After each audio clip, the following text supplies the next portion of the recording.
Today on BRStv, we have a quick product spotlight on the Vertex Omega line of protein skimmers. We'll hit on all the biggest differentiators between this skimmer and some of the similar models out there. I'll start from the top and work my way down, paying close attention to the finer points. A lot of skimmers look fairly similar at first glance, but these finer touches is what makes the difference between a skimmer that simply functions and one that will be the backbone of your nutrient export system.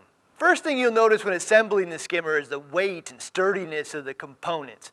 We often joke that the moment you touch one of the lids, you know that you're holding a quality piece of equipment.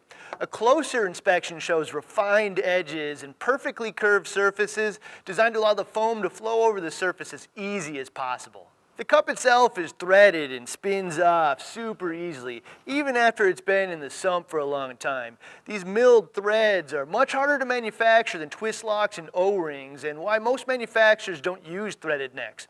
However, the threaded neck translates to easy removal. I can spin it off and empty the cup without spilling the nutrients back into the tank or getting rotten fish poop all over my hands and floor.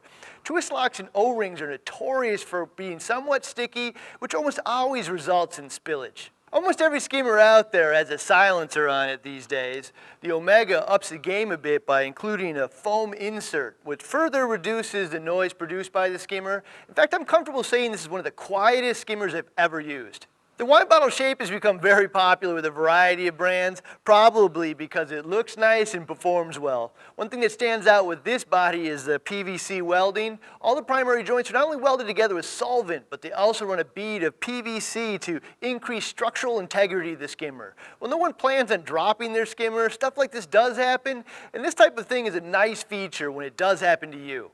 The bottom of the skimmer is attached via reef-safe titanium screws rather than cheap plastic thumb screws. These will not only last longer, but also look sharp. Inside the skimmer, you can see the pump output was machined off-center and off to the side, which is much more difficult than drilling right into the center.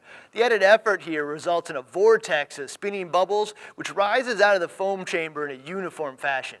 Lastly, they use a Seche pump. Seche is far from the cheapest option out there, and at around $170 retail, I'm sure they selected this motor block because of its well-known reliability versus some of the cheaper options many of the other manufacturers use. Vertex, of course, custom manufactures the head of the pump, adjustable volute and needle wheel to maximize performance. You'll notice the pump is attached to the body via silicone tubing, and the pump mounting plate has rubber feet to further reduce vibration and noise. End of the day, this is the skimmer line many of the staff here at BRS uses, and what I personally use on most of my own tanks these days. If you have any questions about the Omega, check out the comments area down below. If this is your first time with us, hit that subscribe button because we release new videos like this every Friday and reefing how-tos every Tuesday. See you next week with another episode of BRStv.